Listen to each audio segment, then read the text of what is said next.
Audiolibro El sol de mi voluntad, Luisa Picareta, por María Rosario del Genio, Librería Editorial Vaticana. Traducido por Luis Antonio Gallo. Capítulo 2. El contexto, el territorio y la historia. Cuando Luisa nace en 1865, su tierra, la Puglia, era parte del Reino de Italia. Es la región de Italia meridional en el extremo sudoriental de la península, bañada por el mar Adriático y por el mar Jónico. El municipio de Corato es el este del nombre de su pueblo. Es hoy un gran centro agroindustrial en la provincia de Bari, a 232 metros sobre el nivel del mar. Está situado en la Murgia septentrional. Bares, un altiplano ondulado que alcanza el punto más alto en Torre Desesperada, a unos 700 metros de altura, donde, como hemos visto, van a trabajar los campesinos, como los familiares de Luisa. El altiplano, cuyas extensiones llegan hasta las provincias de Brindisi y Taranto, está constituido por un terreno calcáreo y arcillosa. Tal naturaleza geológica no favorece la circulación superficial de las aguas de lluvia, que infiltrándose en el subsuelo provocan numerosos fenómenos karstísticos. La presencia de una extensa falda acuífera bajo el poblado de Corato tendrá en 1992, como veremos, consecuencias dramáticas que afectarían también la casa de Luisa. La ciudad no dispone en 1865 de un alcantarillado y ni siquiera de una red hídrica. Se aprovecha el agua de la falda a una profundidad de 4 o 5 metros, que a menudo produce el fenómeno de manantiales emergentes y por eso es fácilmente sacada de los pozos. En el territorio hay un buen número de casas de campo. En algunas regiones de Italia se llaman macerie, estructuras autónomas habitadas por campesinos al servicio de la producción agropastoral, que distan hasta 30 kilómetros de Corato. La ciudad, en los tiempos de Luisa, vive sobre todo de agricultura: olivos, almendros, vides y hortalizas. No faltan campos de pastores y bosques, ni la cría de animales. En estas actividades se ocupan los hombres, mientras que las mujeres, además de desempeñar las tareas domésticas, cosen la ropa personal y la de la casa, lo que llena las jornadas y las largas noches junto al brasero de invierno, y el espacio fuera de la puerta de la propia casa en verano, un verano muy cálido y árido, propio del clima mediterráneo. La ciudad en 1865 está formada por un aglomerado centro antiguo, tal vez originario de la época romana, con pequeñas habitaciones y callecitas estrechas. Pero ya desde fines del siglo XVI se ha ido extendiendo fuera de los viejos muros, también con la construcción de los imponentes edificios. En el primer censo de 1861, Corato cuenta con cerca de 25.000 habitantes. Luisa Picareta viene al mundo en uno de los periodos más convulsionados y tumultuosos de la historia del siglo XIX. En la Italia meridional y en Corato en particular. En 1860, durante la expedición garibaldina, Corato está entre las primeras ciudades de la Puglia que se levanta contra el reino de los Borbones. Centenares de jóvenes de la ciudad visten la camisa roja. La proclamación del Reino de Italia en marzo de 1861 pone de inmediato en evidencia las fuertes contradicciones que vive el nuevo Estado. Entre estas, en particular, la cuestión meridional, de la cual el bandidaje es la manifestación más violenta, que encuentra la razón de su difusión en la condición de las masas campesinas del sur en aquel periodo.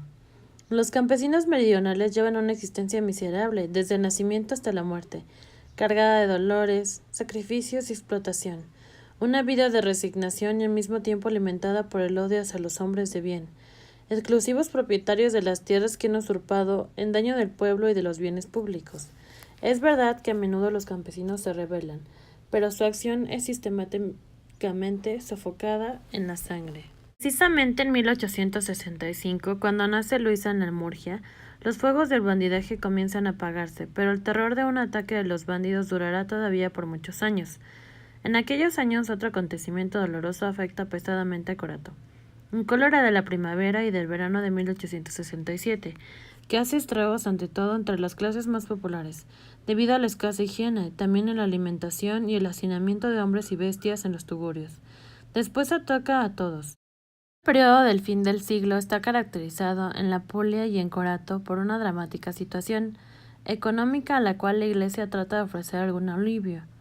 En efecto, la vida religiosa de Corato, que se despliega en torno a la iglesia principal de Santa María Mayor, construida alrededor del siglo XXI y XXII, es bastante vivaz.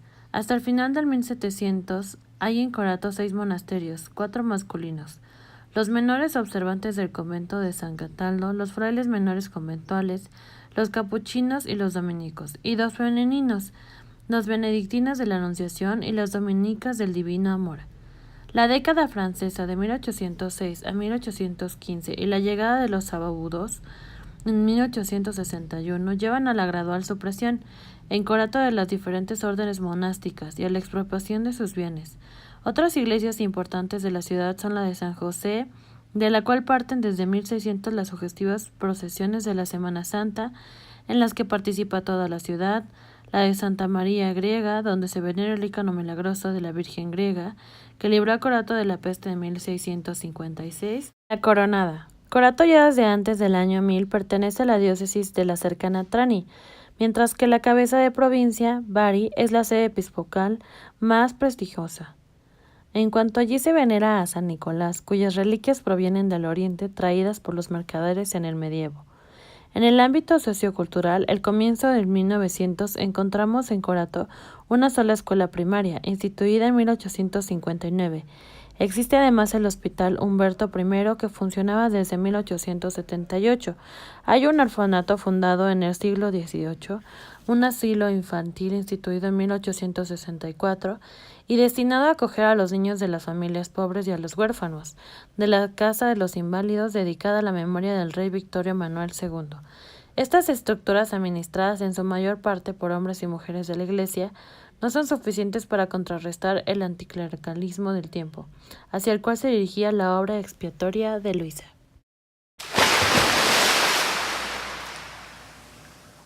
Entrelazada con la de la Iglesia. La Iglesia no vive días tranquilos. El cambio de época debido a la unificación de Italia. El idealismo y el modernismo son los principales fenómenos que afectan a la Iglesia, y hacia los cuales es necesario orientar la lucha. Además, ella debe purificar la piedad y el culto de los aspectos supersticiosos que la acompañan, debido sobre todo a la ignorancia religiosa de los fieles. San Alfonso María de Ligorio, un abogado napolitano que después se hizo sacerdote, intuye la exigencia de una promoción en este ámbito, por lo cual, aun conservando las prácticas devocionales, referencia a la misericordia de Dios, a la Eucaristía, a la Virgen, trata de darles un fundamento teológico con la predicación, misiones al pueblo y con las canciones y difusión de las numerosas obritas espirituales. De ese modo intenta encontrar un equilibrio, sea contra el conservadurismo, en defensa de los que no han perdido la fe, siempre más expuesta a los peligros del marxismo, sea contra el subjetivismo romántico, que lleva a basar la fe solo en el sentimiento. Este último, sobre todo, se revela muy peligroso porque la devoción al Sagrado Corazón de Jesús, a la Virgen y a la Eucaristía está muy difundida y se presta fácilmente a la superficialidad. En Corato, la obra de los seguidores de San Alfonso es llevada adelante por San Gerardo Mayela, que desde la cercana ciudad de Liceto visita Corato por primera vez en 1753. Su permanencia en la ciudad es acompañada por hechos prodigiosos, por lo cual su forma de santidad sigue todavía viva, tanto que es venerado como copatrono junto con San Cataldo y Santa María Griega. Varios son los puleses que siguen a San Alfonso, compartiendo la responsabilidad de su obra. En 1937 en Corato se pone la primera piedra del Colegio de los Redentoristas, con una iglesia lindante. Desde el punto de vista devocional son diversos los fenómenos nuevos, a los cuales también los papas del tiempo prestan mucha atención. A propósito de la devoción al Sagrado Corazón, por ejemplo, León XIII, con una encíclica del 25 de mayo de 1899,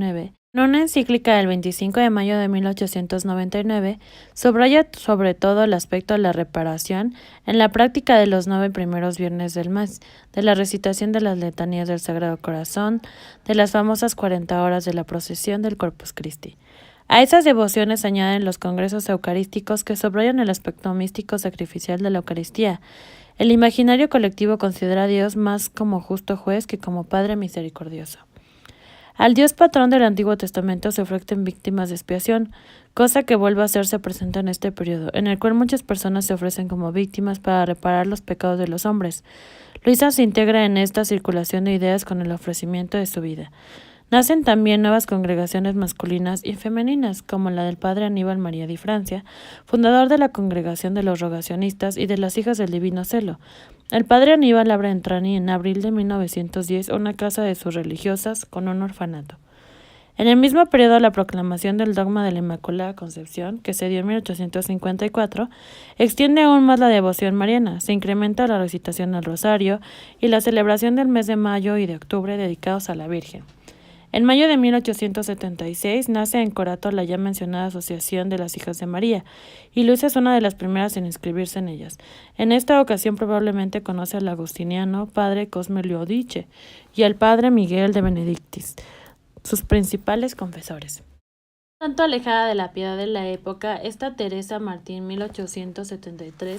1873-1897, la joven carmelita de Santa Teresa de Lisieux, hoy doctora de la Iglesia, a la cual Luisa tuvo una gran devoción. Teresa enseña con su vida el abandono confiado en Dios y en un estilo nuevo de unión con Él.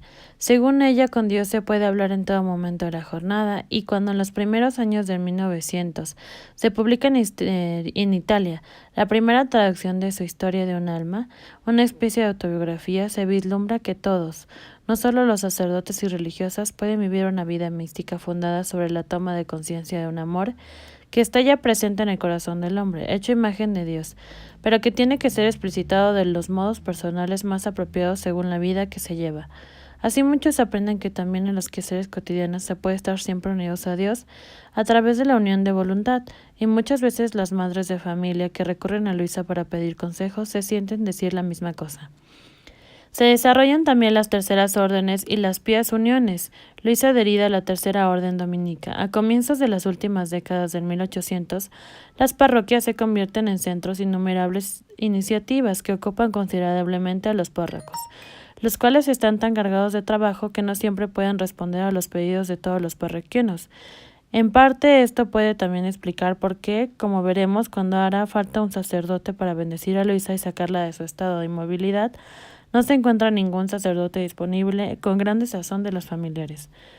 En Corato existen también varias congregaciones laicales o cofradías.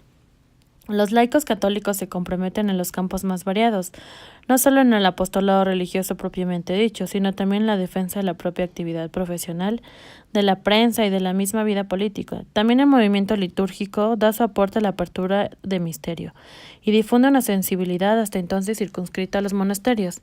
Se comienza a estudiar la reforma del misal para que los fieles puedan vivir conscientemente los momentos de la celebración eucarística, pero se deben dar todavía grandes pasos en esta línea. Al final del siglo XIX en Corato, además de los católicos, está también presente una comunidad de valdenses, pero crece también el número de habitantes no creyentes y anticlericales.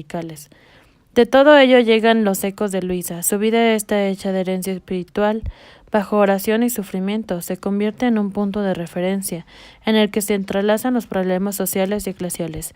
Muchos laicos y sacerdotes recurren a ella para hacerle sus confidencias, pedir consuelo y recibir consejos. Naturalmente, solo sus confesores saben de su íntima unión con Dios, pero dado que el árbol se conoce por sus frutos, Mateo capítulo 7, versículo 17, se explica cómo la nostalgia de Dios presente en muchas personas las conduzca a ellas, que a todos presenta como centro de la autenticidad de vida cristiana, la adhesión a la divina voluntad, mientras los estimula al compromiso de la caridad.